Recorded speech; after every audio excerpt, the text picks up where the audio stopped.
Assalamualaikum warahmatullahi wabarakatuh.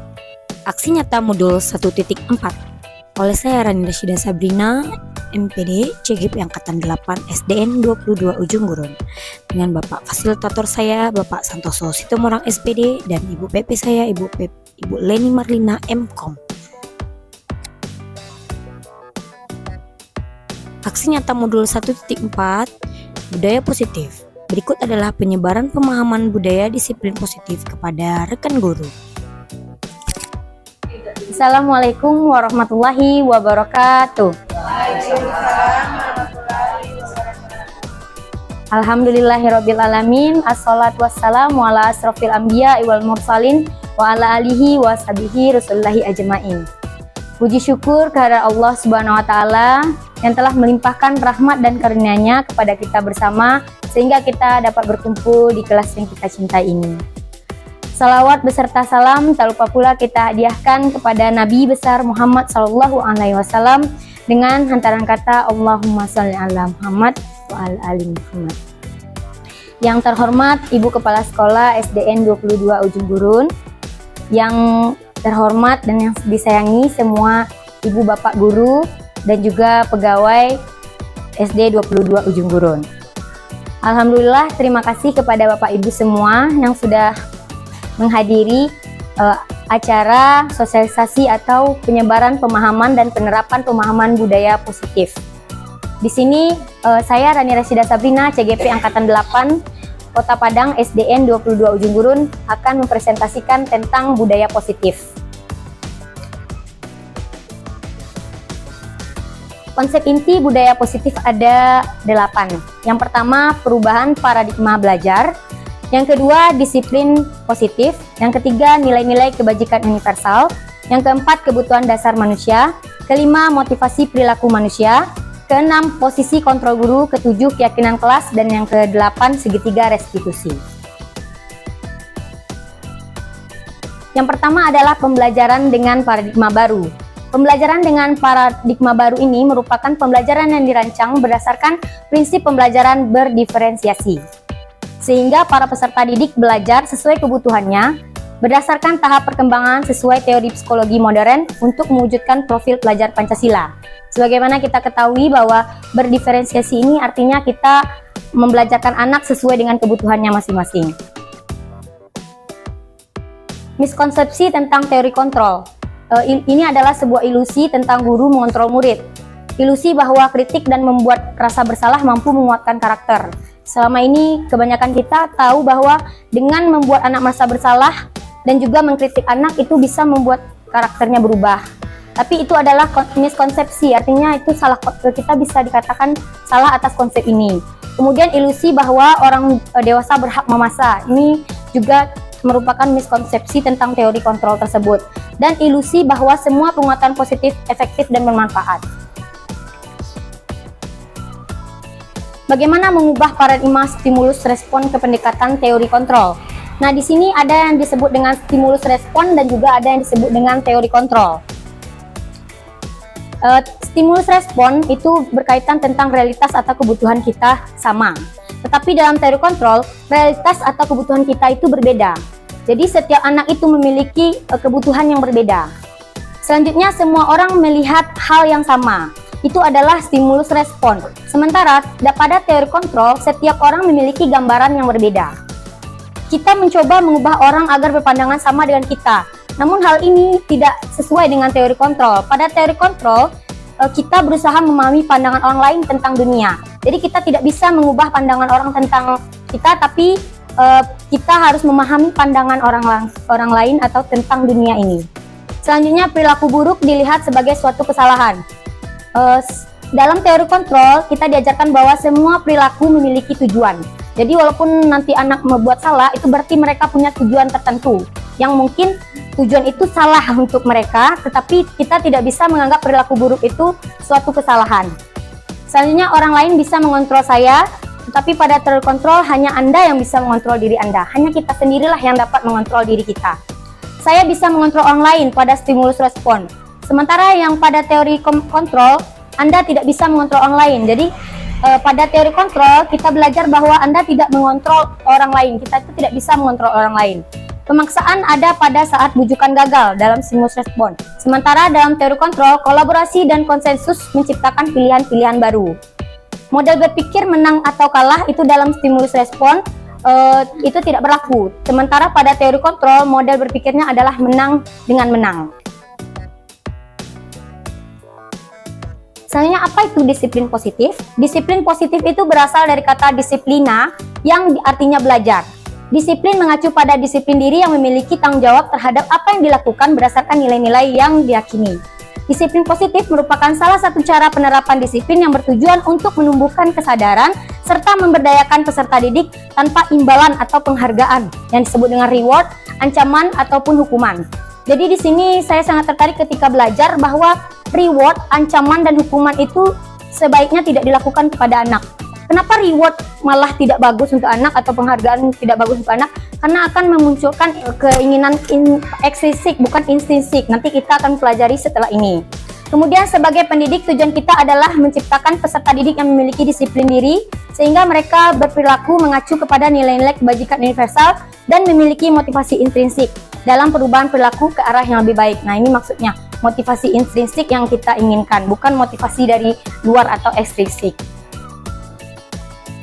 Nilai-nilai kebajikan yang disepakati bersama atau lepas dari suku bangsa, agama, bahasa, maupun latar belakang. Contoh nilai kebajikan atau institusi organisasi.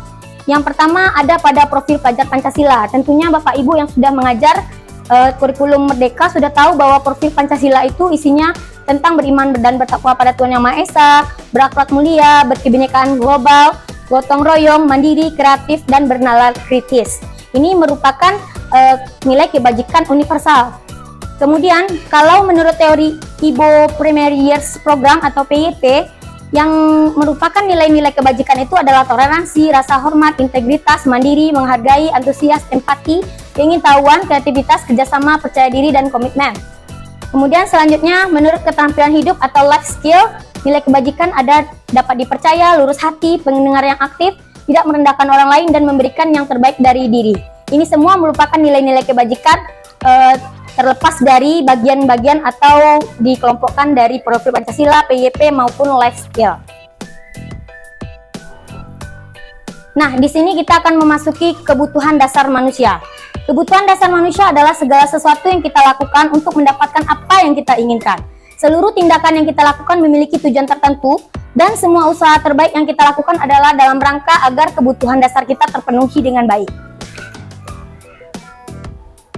5 kebutuhan dasar manusia. Yang pertama adalah untuk bertahan hidup. Yang kedua, kasih sayang dan rasa diterima. Yang ketiga, untuk penguasaan. Yang keempat, untuk kebebasan. Dan yang kelima, untuk kesenangan. Nah, disinilah nanti kebutuhan dasar anak tersebut akan kita kaji. Karena anak tersebut nanti melakukan kesalahan, itu karena adanya kebutuhan dasar yang tidak terpenuhi. Contoh pada bertahan hidup, makanan, pakaian, tempat tinggal, keamanan, kesehatan. Mungkin mereka merasa terganggu di bagian ini, atau pada kasih sayang mereka tidak mempunyai rasa diterima, tidak dipedulikan, tidak ada rasa kerjasama, dan juga dia tidak menjadi bagian dalam kelompok, karena semua orang itu pasti ingin menjadi bagian dalam satu kelompok. Selanjutnya untuk penguasaan, itu misalnya terkait harga diri, keinginan untuk dianggap memimpin, berprestasi, diakui, didengar. Kemudian untuk kebebasan, mandiri, memiliki pilihan, mencoba hal baru, mampu mengendalikan arah dirinya. Dan pada kesenangan adalah bermain, humor, antusiasme, dan tertawa. Ini kesenangan ini kebanyakan dalam kebutuhan dasar murid kita yang banyak terjadi. Selanjutnya, motivasi perilaku. Nah, ini yang saya sebut tadi, bahwa motivasi perilaku manusia ada 2. Yang pertama, motivasi ekstrinsik dan motivasi intrinsik yang kedua. Motivasi ekstrinsik ini adalah untuk menghindari ketidaknyamanan atau hukuman. Sementara untuk mendapatkan imbalan atau penghargaan dari orang lain itu juga termasuk motivasi intrinsik. Contohnya ketika kita memberikan anak kita imbalan, seperti anak ibu siapa yang bisa menjawab, mungkin kita sering juga melakukannya. Ketika anak kita bisa menjawab, kita berikan hadiah ini atau hadiah itu gitu kan, misalnya kita berikan. Ternyata dalam pembelajaran kami itu hanya memunculkan motivasi ekstrinsik. Ini harusnya dihindari, karena ketika bukan kita gurunya, maka anak itu tidak terlalu termotivasi untuk belajar, karena ibu ini nggak akan kasih ini, ibu ini nggak akan kasih saya hadiah ini itu gitu. Tapi itu dihindari dalam proses motivasi perilaku manusia ini, sebaiknya itu dihindari. Kemudian untuk hukuman juga sebaiknya dihindari, karena dengan melakukan hukuman kita akan membuat anak itu tidak nyaman dan bahkan ada yang merasa dendam kepada gurunya. Nah, ini pun sering mungkin kita merasa bahwa dengan kita memberikan hukuman, anak itu akan patuh kepada kita. Tapi ternyata dalam teori kontrol tadi, motivasi perilaku manusia malah itu akan memunculkan motivasi estrinsik, hanya takut kepada guru tersebut. Sementara guru yang lain dia tidak takut. Lanjut ke motivasi intrinsik. Inilah harapan kita untuk menjadi orang yang mereka inginkan dan menghargai diri sendiri dengan nilai-nilai yang mereka percaya. Jadi kita sebagai guru harus memunculkan motivasi intrinsik. Bagaimana memunculkan motivasi intrinsik ini pada anak? Kita harus memunculkan kepercayaan dirinya terlebih dahulu. Nanti kita akan lanjutkan kepada bagaimana cara anak itu bisa percaya dan menghargai dirinya sendiri. Nah, ini yang saya sebut tadi hukuman. Hukuman itu tidak terencana atau tiba-tiba. Murid tidak tahu apa yang akan terjadi jika dilibatkan. Bersifat satu arah, berupa hukuman fisik ataupun psikis. Dan konsekuensi adalah terencana, disepakati sesuai peraturan. Nah, ini mungkin yang kita lakukan di sekolah, ada tata tertib, itu adalah termasuk konsekuensi namanya. Jadi murid tetap dibuat tidak nyaman, sikap guru selalu meminta murid. Jadi kalau konsekuensi ini sebenarnya kan peraturan kita buat sendiri, tapi harus dipatuhi oleh anak. Nah, tapi udah kita kasih tahu ke anak, makanya disebut konsekuensi. Sementara kalau hukuman, kita tidak memberitahu apa-apa ke anak, tapi kita langsung menghukum mereka. Sementara untuk restitusi, nah restitusi ini adalah proses menciptakan kondisi bagi murid untuk memperbaiki kesalahannya. Proses kolaboratif yang mengajarkan murid untuk mencari solusi sendiri. Jadi ketika mereka melakukan kesalahan, kita sebaiknya melakukan restitusi. Apa itu restitusi? Dengan restitusi ini kita bertanya terlebih dahulu kepada anak, apa penyebab ia melakukan itu. Kemudian kita tanyakan, apakah perilaku yang dia lakukan itu benar? Diharapkan dia yang menjawab sendiri dan dia yang mengetahui apakah perbuatan dia itu benar atau salah. Nah, ini ada 5 posisi kontrol guru. Posisi kontrol guru ada 5. Yang pertama sebagai penghukum, yang kedua pembuat merasa bersalah, yang ketiga sebagai teman, yang keempat pemantau, dan yang kelima sebagai manajer. Nah, kita akan mengkaji contoh penerapan 5 posisi kontrol tersebut. Misalkan ada kasus bahwa siswa tidak memakai atribut lengkap saat upacara bendera. Nah, sebagai guru yang penghukum, dia akan meminta anak untuk menghormat pada bendera selama 1 jam. Nah, ini yang disebut dengan kita sebagai penghukum. Selanjutnya yang kedua, pembuat merasa bersalah. Ketika anak itu tidak memakai atribut, kita akan mengatakan, berapa kali ibu harus bilang, beritahu kamu selalu saja mengecewakan ibu. Berarti kita membuat anak itu merasa bersalah akan dirinya. Selanjutnya yang ketiga sebagai teman, ayo dong ikuti aturan sekolah, tolong bantu ibu bapak. Jadi kita memposisikan diri kita sebagai teman. Dan yang keempat sebagai pemantau, kamu sudah melanggar peraturan sekolah, kamu tahu konsekuensinya. Setelah upacara, kamu beli atributnya ke koperasi dan jangan diulangi lagi. Nah, 2 posisi di atas, yang pertama sebagai penghukum dan yang kedua sebagai pembuat rasa bersalah ini adalah identitas gagal dalam posisi kontrol. Sementara pada teman dan pemantau, itu adalah identitas yang cukup sukses.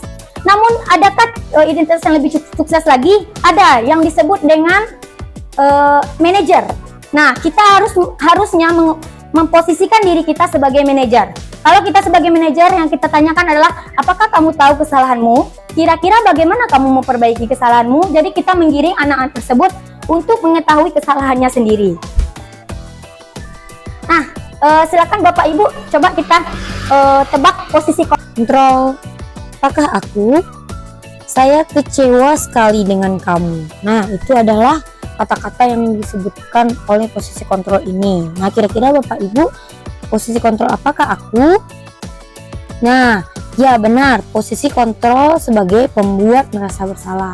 Jadi, apabila guru mengatakan saya kecewa sekali dengan kamu, itu artinya membuat merasa bersalah. Berikutnya, posisi kontrol apakah aku? Kamu tidak pernah benar melakukannya.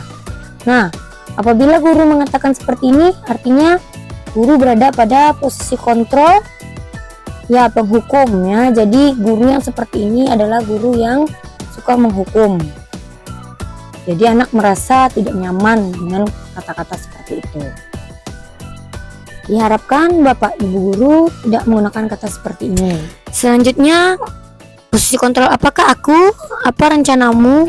untuk menyelesaikan masalah ini. Nah, ini berarti posisi kontrol sebagai pemantau. Nah, selanjutnya lagi, posisi kontrol apakah aku? Ayolah, lakukan demi Bapak Ibu ya. Nah, ini adalah posisi kontrol sebagai teman. Selanjutnya, posisi kontrol apakah aku? Kamu tidak pernah mendapat nilai jika tidak mengerjakan tugas. Nah, itu berarti kita berada pada posisi kontrol sebagai pemantau. Jadi, anak tahu akan konsekuensi yang akan didapatkannya kalau tidak mengerjakan tugas. Oke, Bapak Ibu semua. Selanjutnya kita akan masuk pada keyakinan kelas. Mengapa keyakinan kelas? Kenapa bukan peraturan kelas? Apakah sama antara keyakinan kelas dan juga peraturan kelas? Mengapa kita harus memakai keyakinan kelas? Nah, kira-kira Bapak Ibu di sini ada tidak yang tahu? Apakah sama antara keyakinan kelas dengan peraturan kelas? Ya, beda ya antara peraturan kelas dengan keyakinan kelas. Ya, Ibu Elsa, silakan Bu Elsa. Ya, bagus Bu Elsa. Kalau keyakinan kelas itu dibuat bersama, sementara kalau peraturan kelas itu dibuat oleh guru sendiri dan membuat anak-anak kita terpaksa harus mematuhi aturan yang kita buat. Sementara apabila keyakinan kelas itu, anak-anak kita akan yakin dengan apa yang mereka buat, karena itu adalah dari hati mereka sendiri, dan keyakinan kelas itu dapat menciptakan kepercayaan diri mereka. Selanjutnya, pembentukan keyakinan kelas. Nah, pada pembentukan keyakinan kelas ini saya lakukan pada tanggal 11 Juli 2023. Pembentukan keyakinan kelas itu bersifat abstrak, berupa pernyataan universal, dibuat dalam pernyataan positif, sesuai dengan kondisi kelas dan sekolah sehingga mudah diterapkan. Semua warga sekolah atau warga kelas dilibatkan saat membuat keyakinan kelas. Nah, ini berikut ini adalah desain keyakinan kelas yang sudah saya buat bersama anak-anak. Nah, di mana keyakinan yang pertama itu adalah masuk tepat waktu. Keyakinan kedua, menghargai guru dan teman. Keyakinan ketiga, berpakaian rapi sesuai aturan sekolah. Keyakinan 4, menjaga kebersihan kelas dan sekolah. Keyakinan 5, tertib saat proses belajar mengajar. Keyakinan 6, berbicara yang baik dan sopan. Keyakinan 7, mengerjakan tugas dengan sungguh-sungguh. Nah, jadi dengan keyakinan kelas ini tentunya anak-anak kita semua dapat mematuhinya. Selanjutnya adalah segitiga restitusi. Nah, pada segitiga restitusi ini kita akan mengetahui suatu proses dialog yang dijalankan oleh guru agar dapat menghasilkan murid yang mandiri dan bertanggung jawab. Nah, dengan segitiga restitusi inilah kita dapat menyelesaikan masalah dengan anak. Nah, apabila kita menyelesaikan masalah, maka kita harus melaksanakan dengan segitiga restitusi. Kenapa segitiga restitusi? Karena ada 3 langkah. Langkah yang pertama adalah menstabilkan identitas. Langkah yang kedua adalah validasi tindakan yang salah. Langkah yang ketiga adalah menanyakan keyakinan kelas. Nah, pada menstabilkan identitas adalah beberapa pertanyaan, yaitu setiap orang pasti pernah melakukan kesalahan. Nah, itu pernyataan kita. Kemudian kamu bukan satu-satunya yang pernah melakukan ini. Nah, jadi kita stabilkan dulu emosi anak kita, atau kita stabilkan identitasnya dengan kalimat tersebut. Selanjutnya, validasi tindakan yang salah. Kamu tentu punya alasan mengapa melakukan itu. Adakah cara yang lebih efektif untuk mendapatkan apa yang kamu butuhkan? Nah, jadi dari kalimat tersebut atau pertanyaan tersebut kita dapat memvalidasi tindakan anak tersebut. Jadi anak tersebut pasti ada alasan melakukan kesalahan tersebut. Selanjutnya adalah menanyakan keyakinan kelas. Keyakinan kelas apa yang telah kita sepakati? Kamu ingin menjadi orang yang seperti apa? Nah, jadi dengan pertanyaan tersebut anak-anak kita akan digiring dengan solusi. Jadi anak tersebut mengetahui solusi dari masalahnya sendiri dengan pertanyaan yang kita buat. Juga mengaitkannya dengan keyakinan kelas yang sudah kita buat. Nanti anak-anak kita akan menjawab bahwa keyakinan kelas yang dia langgar adalah misalnya pada saat ia membuli, berarti dia sudah melanggar keyakinan kelas saling menghargai.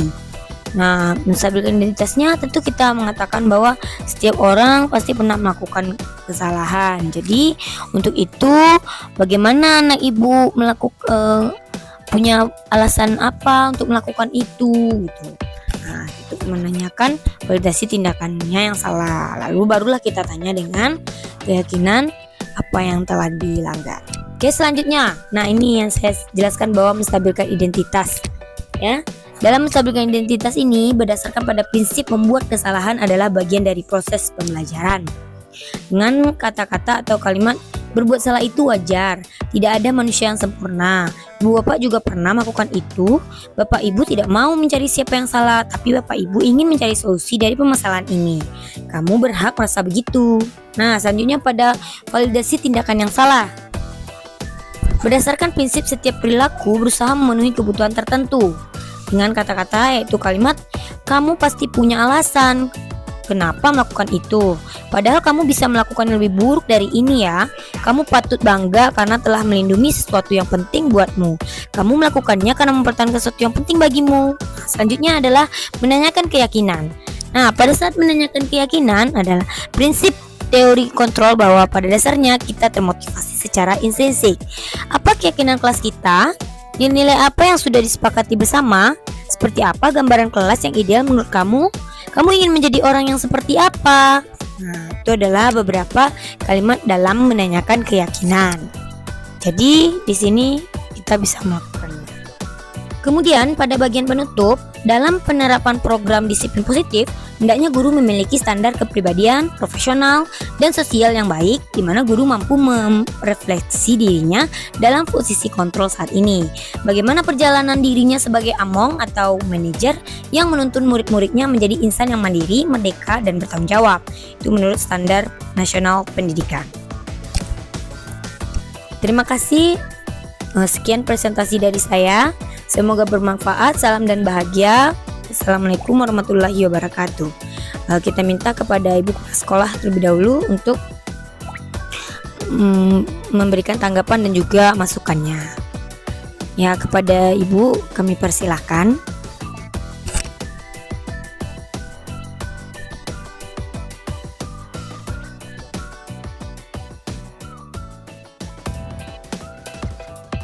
Baiklah, terima kasih Rani atas kesempatan yang diberikan kepada Ibu.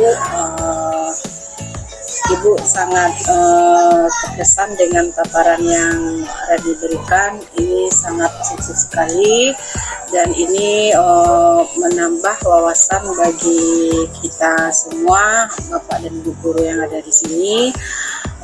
Hal-hal yang selama ini yang tidak kita ketahui bisa kita lihat tadi, dan ini sangat membantu kita. Ibu berharap ya tadi bisa menerapkan apa yang telah Rani dapatkan di kelas, begitu juga dengan Bapak Ibu yang lain. Jadi tidak hanya kita dengar tetapi bisa kita praktikkan. Jadi seperti kita ketahui bahwasanya anak-anak kita ini karakteristiknya ini berbeda, sehingga pembelajaran kita itu secara diferensiasi. Jadi cara kita pun kepada anak-anak berbeda pula. Jadi itulah pemahamannya. Kemudian lagi mengenai ini sangat membantu sekali mengenai disiplin positif, sehingga bisa membentuk anak-anak yang positif sesuai dengan profil pelajar Pancasila. Nah, jadi harapan Ibu untuk kita semua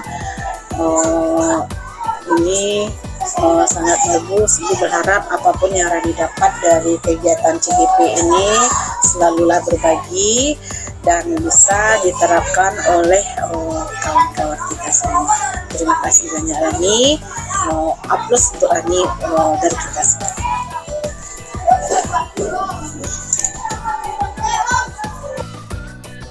Terima kasih kita ucapkan kepada Ibu Kepala Sekolah kita, Ibu Suri Gustina, atas tanggapan dan masukannya. Semoga bermanfaat bagi kita semua. Apabila ada kesalahan saya mohon maaf. Saya tutup. Wabillahi taufiq wa hidayah. Wassalamualaikum warahmatullahi wabarakatuh.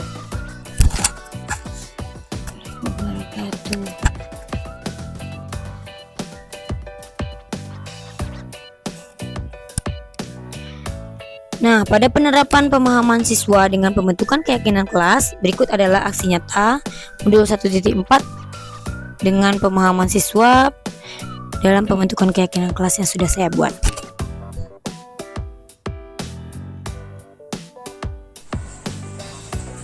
Assalamualaikum warahmatullahi wabarakatuh.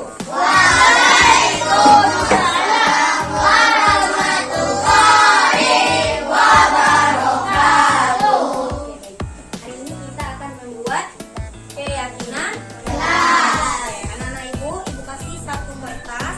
Dalam kertas ini Ananda buat keyakinan kelas ya. Jadi dalam keyakinan kelas ini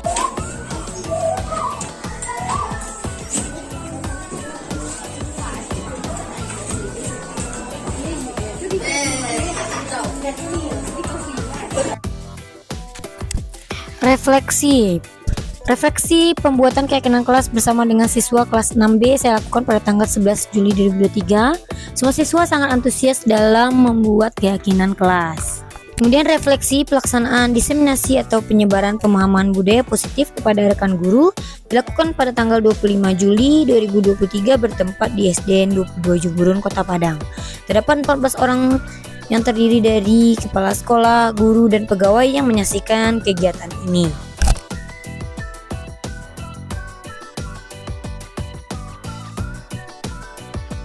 Perasaan saya setelah melakukan aksi nyata ini, saya menjadi sangat bersemangat dalam melakukan perubahan ke arah lebih baik, terutama dalam menerapkan budaya disiplin positif di SDN 22 Ujung Gurun. Semoga saya selalu bersemangat dan dapat melakukan perubahan ke arah yang lebih baik, sehingga semua warga sekolah saya juga dapat melaksanakannya. Rencana perbaikan atau implementasi ke depan yaitu melaksanakan evaluasi secara berkala, terus meningkatkan koordinasi dengan semua warga sekolah, terus meningkatkan ilmu pengetahuan tentang budaya positif, menganalisis manfaat hasil diseminasi tersebut terhadap guru dan murid dalam lingkungan belajar.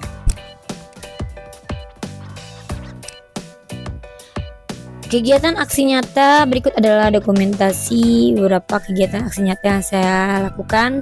Gambar yang pertama itu tentang keyakinan kelas, gambar yang kedua adalah diseminasi atau sosialisasi, dan ketiga restitusi. Terima kasih, salam dan bahagia. Wassalam. Bergerak, tergerak, dan menggerakkan. Wabillahi taufiq wa hidayah. Wassalamualaikum warahmatullahi wabarakatuh. Saya Rani Rasida Sabrina, CGP Angkatan 8, Kota Padang, SDN 22 Ujung Gurun. Terima kasih.